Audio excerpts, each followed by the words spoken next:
welcome to Help Stop the Genocide in American Ghettos podcast. I'm your host, Emmanuel Barbee.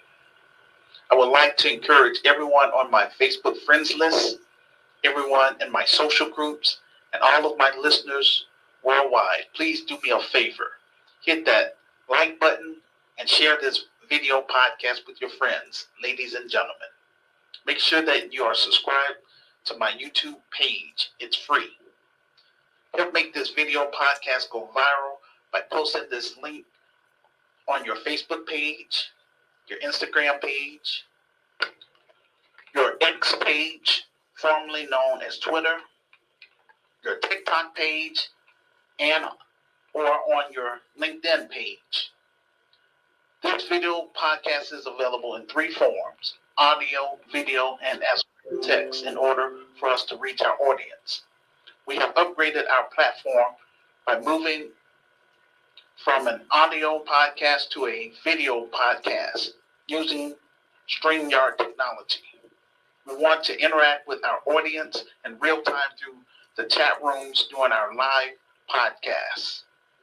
I want to know if there is anyone on my friends list or in my social groups who live in America that knows how to do a professional fundraising. If so, please send me a message to my Facebook inbox. Help Stop the Genocide in American Ghettos podcast is our interactive Black grassroots media component. We discuss controversial topics that you won't hear about from the mainstream media. We're committed to reporting truthful and accurate news. We believe that now is the time for a comprehensive new strategy and a new movement for Black people / African people. I use this platform to interact with everyone on my friends list and everyone in my social groups by giving Black business owners free airtime to promote their products and services. I give people in the faith community an opportunity to share the gospel of Jesus Christ. I give Black authors and ordinary law-abiding citizens an opportunity to share their special talents to my listeners from the global community. After the show, I offer my guest speakers an incentive by teaching them how to create their own podcast and YouTube channel to help them earn extra revenue. I also assist people on my friends list with creating basic websites, finding college scholarships, grants, housing, legal services, all for free. I offer something that no Black politician has in America, and that is a solution which will solve all of our social problems in America, and I can prove it if given a chance. But we have to build it first. I'm talking about GRCAM of Chicago. We will offer a 21st century solution within the United States of America before we expand to Africa. Since I have little to no support from my cause, all I can do at this time is news and social commentary. I'm calling upon everyone on my Facebook friends list, that is 1,947 people, and everyone in my social groups, both Christian and secular, to come forth and join this new Black movement in America called the Grassroots Community Activist Movement. Work with me by getting my revised book, quote, The Solution for Black America, Reclaiming, Rebuilding, and Restoring the Urban Ghettos in America, second edition, on that bestsellers list. Read my story for yourself, and if you agree with my vision and plan to help improve Black America, then make arrangements with me to come on this platform, and let's talk about it, and encourage others to join our cause. Also, donate what you can towards our film project. 32 years, Black America / Black Chicagoans have rejected and overlooked my vision and plan. This is why I wrote my story, to get my message out to the public beyond Chicago. At this time, all I have is my revised book, my virtual store, my online platform, my online groups, and now my film project. My film project is my last attempt to try to do something positive for my racial group in America before I cut and run to Africa. Without support from Without financial support from the Black grassroots and the global African family, then I am unable to do my job. This is why I am reaching out to African immigrants in America from 10 African nations. They are as follows: South Africa, Kenya, Ethiopia, Tanzania, Uganda, Angola, Liberia, Ivory Coast, Ghana, and Nigeria. We will bring the best of the diaspora to each African nation so that we can set up local chapters and do international trade among our people. We will reconnect Black entrepreneurs with African entrepreneurs, Black artists with African artists. In this Christian business, our objective is to heal from enslavement and colonization.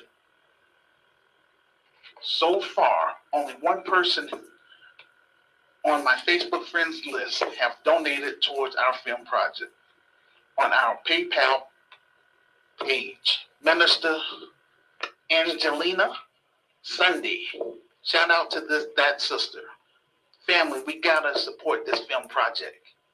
Anyone on my Facebook friends list that's not interested in our cause, then delete me from your friends list and don't come to any events with my name on it. Over here, we are separating ourselves from off-code Negroes. GRCAM will take the lead in solving Black issues within the United States of America before we expand to Africa, the Caribbean, and Brazil. You can find all of the links to my revised book, my virtual store, our revised GoFundMe page, and our PayPal page on my YouTube page. You can also find all of the links in the comment section below this video podcast. Upcoming events. Friday, March 15th. We will have Minister Stephanie M. Seaton and rapper artist Day Day. Saturday, March 16th, we will have Sean S. Morgan. Monday, March 18th, we will have Sandra D. Sweet. Tuesday, March 26th, we will have Ashante Clifton. And Friday, March 29th, we will have Evangelist Shawana Smiley. Please mark your calendar for our monthly virtual conference, Saturday, March 30th. Theme: breaking the Willie Lynch mentality within Black America and breaking the colonized mindset among African immigrants in America and on the African continent.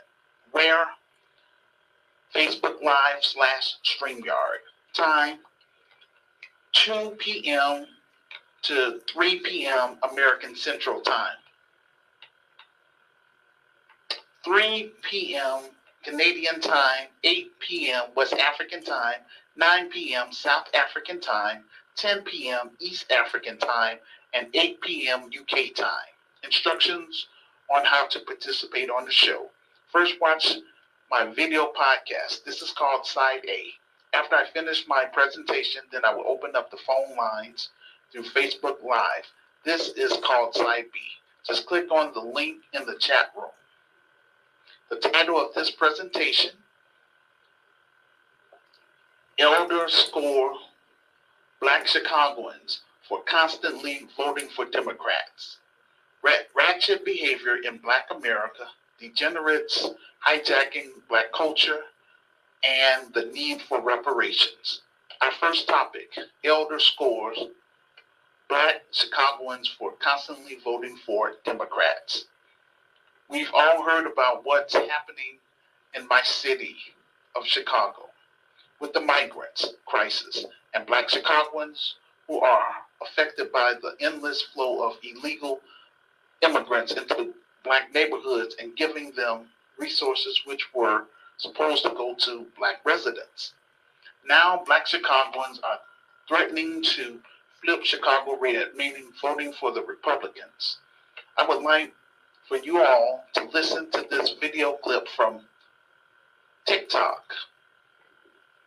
Fair use TikTok. It's great. This is Black history. And I see some of our beautiful ladies standing on these African government. You don't show your black by how you dress. You show your black by how you talk. And some of you going to sanctuary. If anybody needs sanctuary, black people need it. Then it's over here, they very big perspective. Michelle Harris and all of this talking while I'm talking. They are part of the problem. Some black people have issues because you have poor black leadership. And Reverend Wu got somebody up here praying for us. Just turn your way out this plantation. Turn your way into reparation. This is disgrace. No boycott. No black. Empty seats for black people. When it was packed with these illegal immigrants and packed with these white Jews and white Arabs. Where are the black people? The ancestors hate you. They never knew that you were going to turn out like you are and do what you're doing. You're disgraceful. The miseducation of the black man, Carter G. Woodson said, the miseducation of the black man. And what kind of man did they make on the plantation? Use your imagination. It's all what they need. We got to purge ourselves for that and become strong black men and women. You got no representation. Black faces in high places, but no representation. It's sad. Look at here. This place should be packed with black people. You have no pride. You're disgraceful. You to the ancestors. The Dr. King could see this down to next and all our heroes and heroes. And Harriet Tubman said, I could have freed those blacks if they knew they were slaves. Don't you know we're still on the plantation? Don't let this fool you. Don't go back. You're not like these white hoes. You're not like these Hispanic hoes. You're not like the Asian hoes. You're a black hole. And remember your blackness. Remember where you came from and how you got here. And you haven't got over. Look at that. How I got over. You haven't got over the legacy of slavery. You're still on this white man plantation in a high place. As you heard, one of our great elders spoke at the city council and gave them the business. I would have to agree with that brother. If our ancestors saw what was going on with Black Americans today, people like Malcolm X, Dr. Martin Luther King Jr., and Harriet Tubman, they would be very disappointed in the way Black Americans is behaving. They would not be pleased with what's going on with how complacent our people have become. He also said Black people in Chicago vote for sanctuary cities and migration, that's Democrat policy.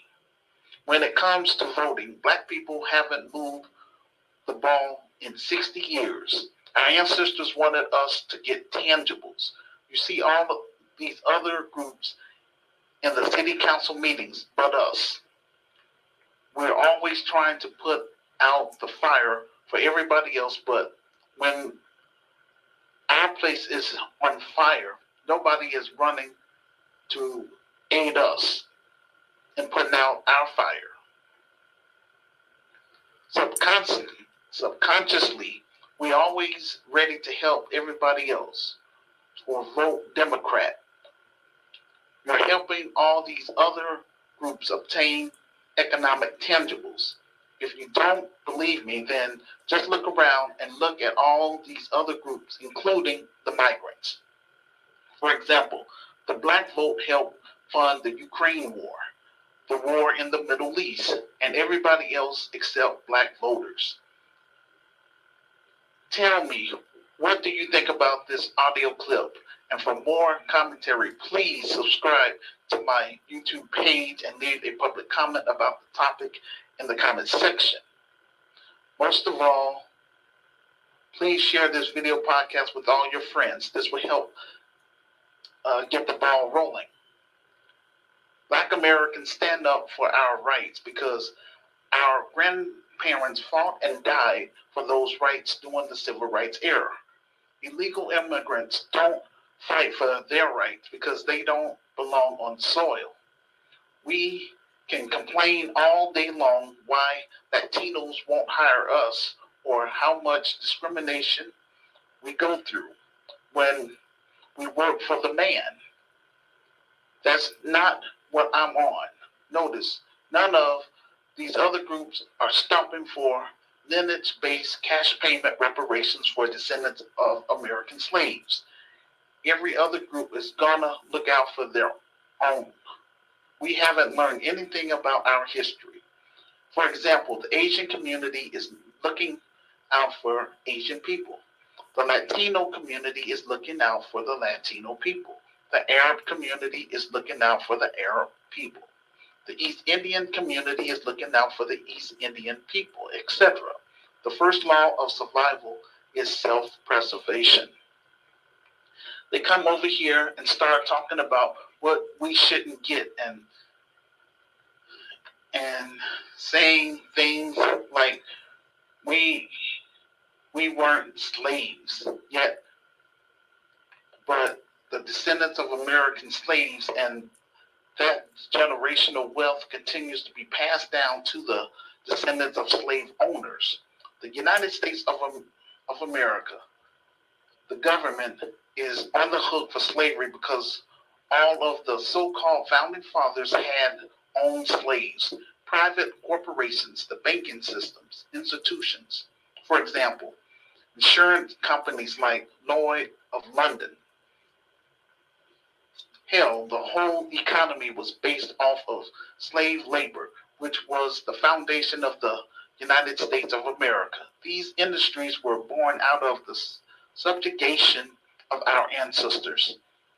Every aspect of American society benefited off of the free labor that was being forced by our ancestors. These new people who are coming over here are benefiting from slave labor. It wasn't just a stain on American society. That's the main reason the United States of America became the most powerful nation on earth.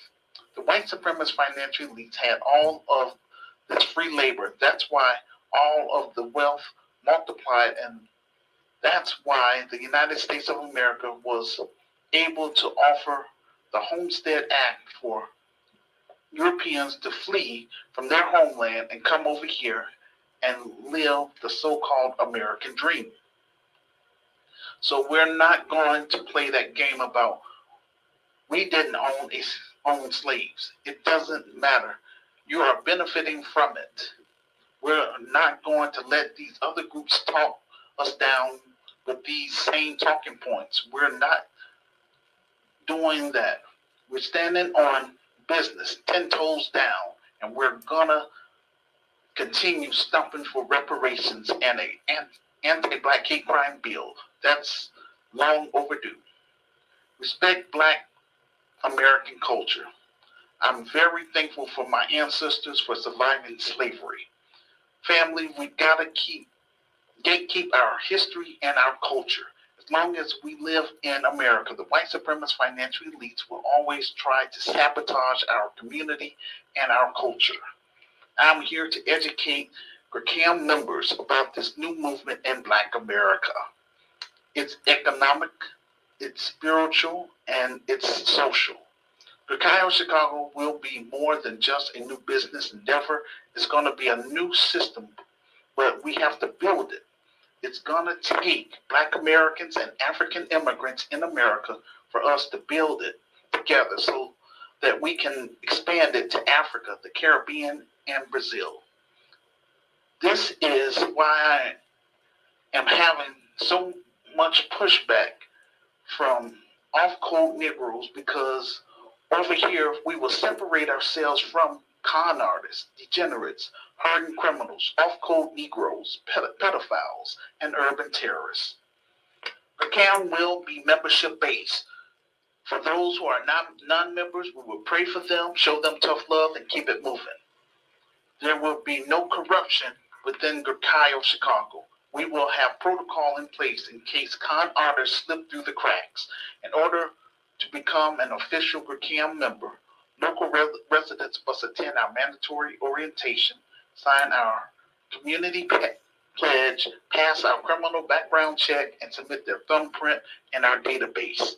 Anyone who tries to undermine us or change our focus, which is to solve Black issues, we would give them 2 warnings. The third time, that person or person will have their name, photo ID, and address printed on our Judas list, and they will be barred for life. If they stole any money from us, we will take them to federal court and sue the pants off of them. And if they don't have any money, then we will press for jail time. Our best chance to survive in America is through business creation. When we own and control our own businesses, we don't have to worry about dealing with discrimination. You're making money for yourself and you don't have to get permission to take a vacation. Creating your own Black business is the only way we will have economic freedom. We gotta figure out ways of growing our business in GRCAM Chicago. Our employees will be truly emancipated. We will teach our members and students about how to create more Black businesses so our people don't have to deal with racism on the job. You can wear your natural hair without any issues. How I look at things, we can't allow anyone to hurt our business reputation because you could lose all kinds of things behind one person. As long as you work for the man, then you will always depend on another group of people who can discriminate against you. Please leave a public comment on my YouTube page about the topic. Most of all, share this video podcast with your friends. This will help get the ball rolling. Our second topic, ratchet behavior in Black America. Degenerates hijacking Black culture. Today, we're talking about ratchet behavior in Black America. I discussed this topic in length in my revised book. The mainstream media is targeting our sons and daughters at an early age. The white supremacist financial elites have been obsessed with destroying the Black family since American slavery. Then in the 60s, they created the war on poverty, and in the 80s, the war on drugs were code words to target the Black family. Nowadays, it's through the most ratchet of rap music. They start with young Black males, enticing them towards street life with the idea of making fast money by selling dope and rejecting education. This is a tool used for the school to prison pipeline. This is why we see a lot of degenerate propaganda directed towards our Black children. Mainstream media, in so many words, are telling our children it's cool and fly to be strung out on drugs. That propaganda is very heavy towards our Black children, especially the Black males. Mainstream media is attacking the alpha male or Black masculinity, and instead attempting Black boys to explore their feminine side to further degenerate their minds, telling them they are less than. They are being targeted in the school system, which with racialized testing scores and or given behavioral drugs that are being given to Black boys. So now the propaganda is being leveled towards Black girls. Mainstream media is telling our Black girls it's fun to be a wretched degenerate.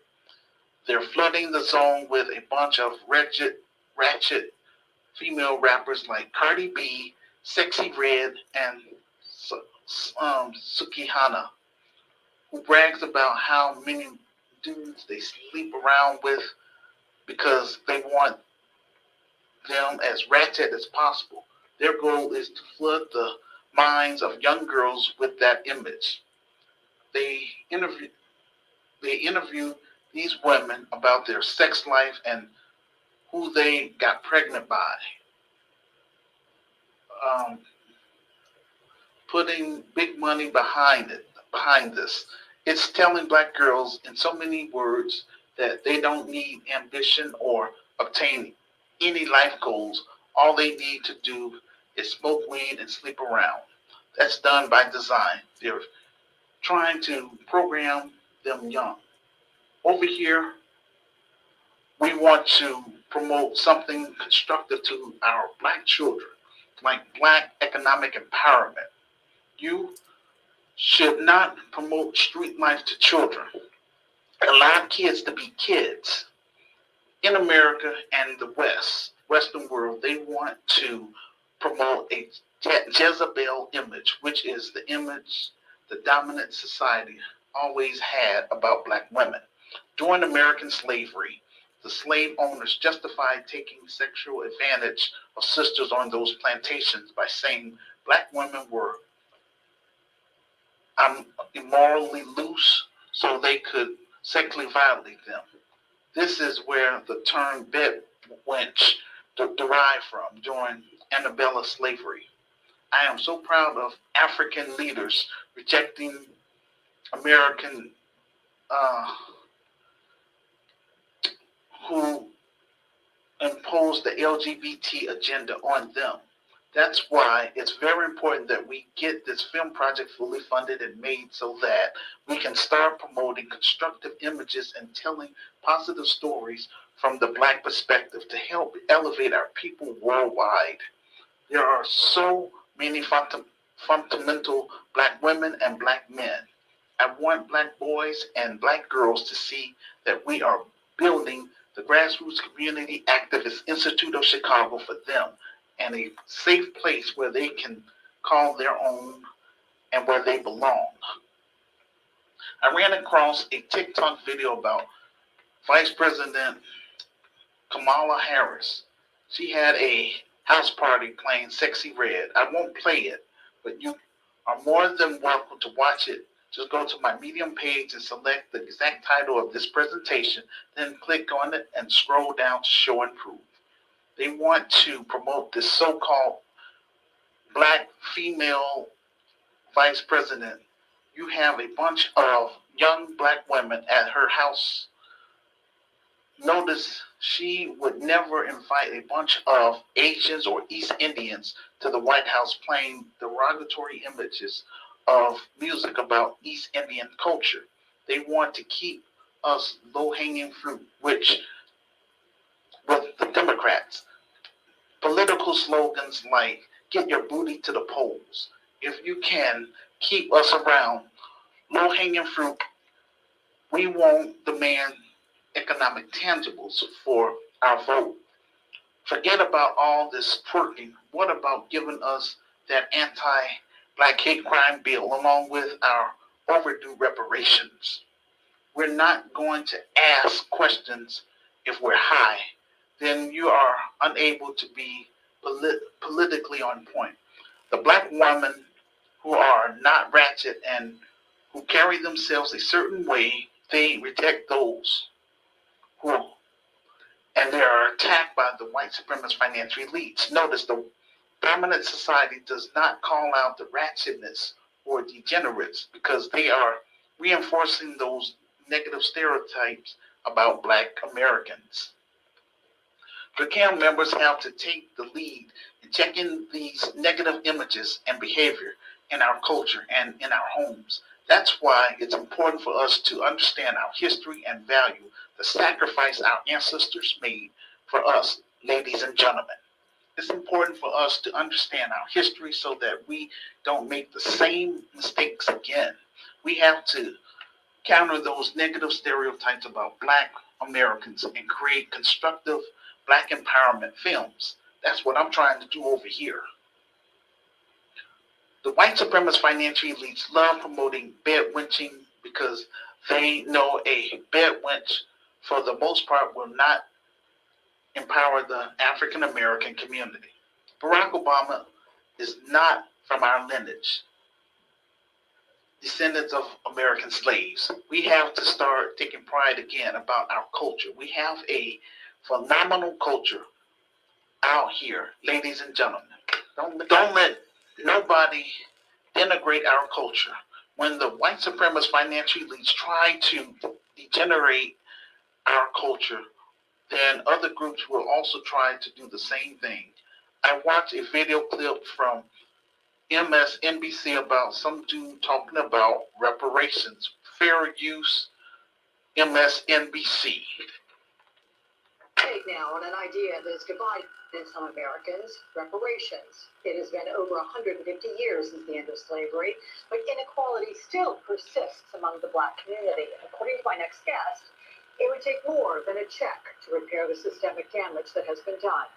Joining us now is Marcus Anthony Hunter, professor of sociology and African American studies at UCLA and author of the new book, Radical Reparations, Healing the Soul of a Nation. I'm glad you're here to talk about this, Marcus. If reparations were to be done, what would the effect be on the Black community, and would it be enough, or at least a beginning?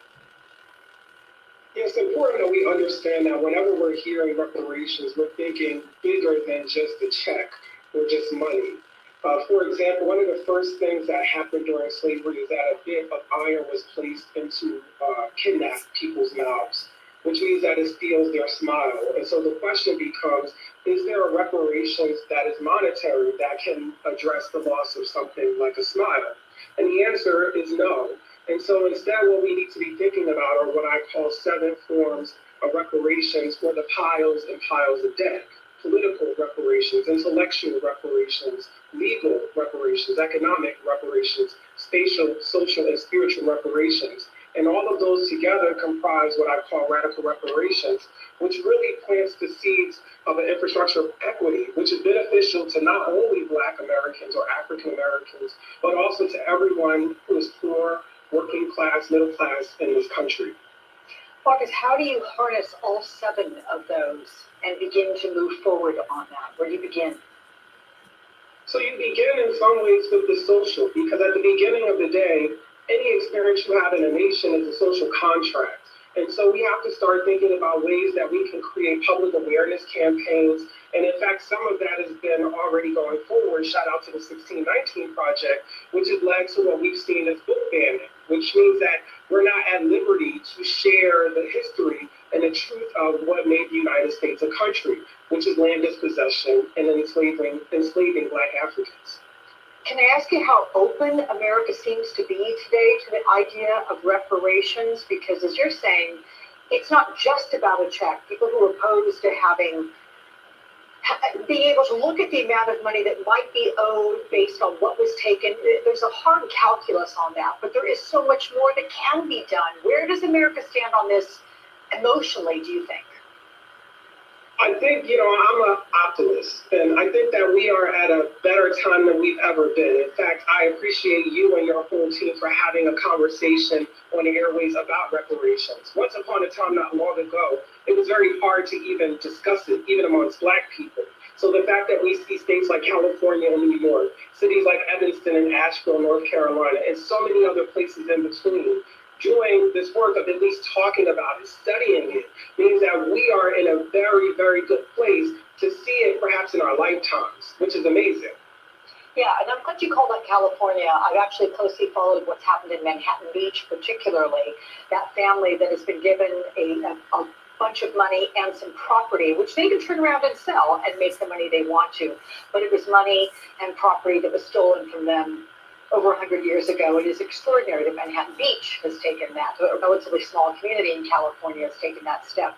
Let me ask you about your book. I want you to walk us through it because it does a lot more, Marcus, than just examining reparations right now. This book begins with a young West African boy being sold into slavery, who's on a ship, quote, Unsure of how long he'd been in the darkened cases as he was in an endless loop of confusion, pain, death, suffering, tears, and unanswered prayers.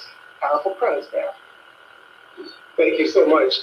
Yeah, it's in order to attend to something that is very divisive and negative, like reparations is or can be for people. The challenge is really to take something that seems negative and to appeal to the imagination. Because if you can imagine it, you can manifest it. Or to put simply borrowing from the wonderful song "Everything Is Everything" by the great sociologist Lauryn Hill.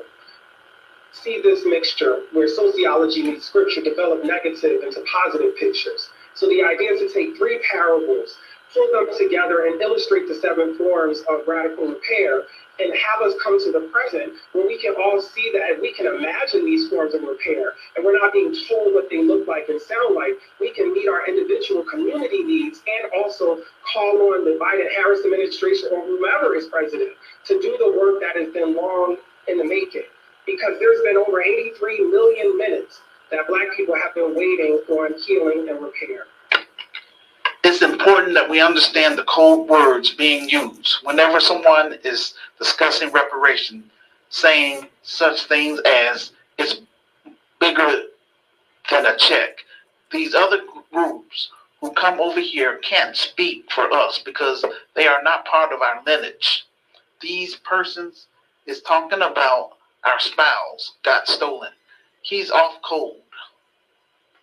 Notice the mainstream media puts individuals like him in front of a camera talking about slavery. They stole our smile and the smile can't be monetized. What are you talking about? My smile is worth $2 billion. Yes, there's a monetary value on it. Black Americans and African immigrants, listen to me carefully. They're trying to All Lives Matter, the reparations movement. We're not doing that at all. No other group in America was on those plantations. It was our ancestors who built this country by force because the lazy white supremacist financial elites did not want to build it themselves. They had to get slaves from Africa. We demand economic tangibles, specifically for descendants of American slaves. We're not letting these other groups leech off our lineage anymore. The buck stops here. GRCAM will take the lead first in separating ourselves from those who look like us but are not part of us. I am talking about off-code Negroes. All of the principles in my revised book is the code for GRCAM members worldwide. After you have read my story and if you agree with my vision and plan for Black America, then make arrangements with me to come on this platform so that we can talk about it and encourage others to join our movement. Also, please donate to our film project on our revised GoFundMe page, or if you are a U.S. citizen, then consider donating through our PayPal page. You can use it as a tax write-off because this is a legitimate 501c3 nonprofit, faith-based community advocacy organization. Just do what you can. Please leave a public comment on my YouTube page about the topic. Most of all, share this video podcast with your friends. This will help get the ball rolling. Our third topic, the need for reparations. When we talk about reparations and why reparations should be paid to descendants of American slaves, because our ancestors were enslaved, brutalized, and exploited by the U.S. government. In the state of California, the reparations panel said they support reparations, but not cash payments. Intellectual Black Americans are the most dangerous Black people in America. I am one of the most dangerous Black men in America because I understand how the white supremacist financial elites move and operate. They knew the best way to protect their financial investment was to impose ignorance on American slaves. This is what you will see in Chicago public schools. 70% of Black children are unable to read at grade level. This is what you see in every major inner city in America, from New York, Los Angeles, Atlanta, and Philadelphia, just to name a few. The white supremacist financial elites instituted social policies which stipulated that any white person caught teaching an African slave how to read and write would be fined and suffer 39 lashes. Public schools were designed only for European immigrants and American Indians. They systematically made sure African slaves remained ignorant as possible. There's nothing cool about being uneducated. This is why I am doing my best to reach like-minded Black Americans and like-minded African immigrants in America to work with me first in getting my revised book on that bestsellers list so that way the Black world would take our cause serious. Secondly, it's my hope to get everyone on my Facebook friends list to join GRCAM, the Grassroots Community Activist Movement. And finally, to encourage everyone on my Facebook friends list and all the other social sites that I'm on to donate what they can to our film project, either our GoFundMe page or if they're a U.S. citizen, through our PayPal page. Truth be told, I am not getting pushback from white America. I'm getting pushback from Black America, and this is why I am going public with my story. White supremacist financial elites wanted to make sure that African slaves were not able to read and write because then our ancestors could challenge this country's socioeconomic system. They feared Black economic empowerment because it would make African slaves revolt. You become aware of your circumstances and you seek to change it. Remember what happened during the Haitian Revolution. African slaves were reading about the French Revolution and decided they should also have life, liberty, and the pursuit of happiness instead of being bound in slavery. It was the exposure to ideas, so education became a threat to slave owners. Remember Nat Turner, as I mentioned in my revised book, he was an enslaved preacher who led a 4-day rebellion in Southampton, Virginia in 1831. Over here, we preach the gospel of truth with facts. I challenge any Black politician, male or female, any Black preacher, male or female, within the United States of America. I offer something that no Black leader has, and that is a solution which will solve all of our social issues in America if given a chance. I didn't understand why so many Black Americans were uncomfortable talking with me when I did street ministry or when I encouraged my listeners online to come on my show to discuss certain topics. Many were afraid that they would lose their jobs. Many are too afraid to come on my show and speak the truth about the conditions in Black America. A majority of Black Americans are working for a non-Black company that has not promoted a Black person in 20 years. Most of my family members tell me that I should get a real job. I tell them, Negro, this is my job. And also I keep my distance from those people that come at me that way. So if I'm like that with my own family members, how do you think I'm going to be with strangers? They won't patronize my virtual store. They won't buy my revised book, but yet they are quick to tell me about getting a quote-unquote real job. In other words, don't try to start your own Black business. Just work for the man. Those who work for somebody else have to deal with racism and discrimination on a daily basis. Our racial group was hit with the greatest economic heist in history. I can't think of any other group whose land and wealth was stolen from them while a large number of them were taken to a foreign land to build up someone else's economy. I benefited from the affirmative action. It allowed me to go to Northeastern Illinois University. Black Americans have contributed a lot to the United States of America, and that means a lot is owed to us because we did not get any credit for all of our wealth which was stolen, and much of this is documented. I remember back in my college days, I gave a speech about the need for reparations in my speech class. Within 10 minutes of the speech, I remember half of the class, white males, stood up and walked out of the classroom. This was an eye-opener for me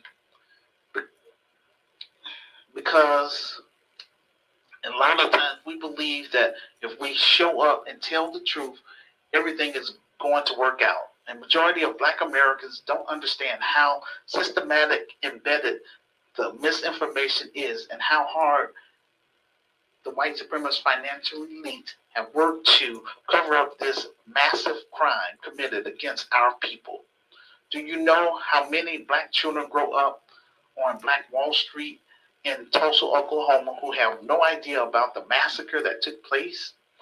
The state of Oklahoma went out of its way to cover up the crime for a century.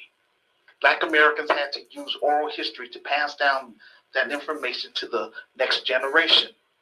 No one thinks it's weird when white people are policing the white community, but somehow they think it's okay for white people to police the Black community. Notice they would never accept a Black police department policing a white community. The last thing that the white supremacist financial elites wanted was African slaves who were capable of reading, writing, and challenging America's socio-economic systems. White Southerners believed that educating African slaves to read and write would ruin them as a labor class, and they would start demanding wages and better work conditions. I explained to my group members years ago how capitalism ain't nothing more than a pimp. No pimp will allow his moneymaker to become educated because then he can no longer exploit them. He needs his moneymaker to remain loyal and uneducated. The white supremacist financial elites use the Black preacher to control the Black masses. Nowadays, they are using rap artists and civil rights activists during an election year to get Black Americans to vote Democrat. We have to create our own economy, starting within the African American community, and that's what I've been trying to do for the past 32 years. I want Black America and African immigrants who are educated and understand the vast economic potential to assist our members. We will create Black industries and get into purchasing land and property in America, Africa, the Caribbean, and in Brazil. That's how you win the game of economics. It's my hope that GRCAM Chicago will become a massive economic institution in my lifetime.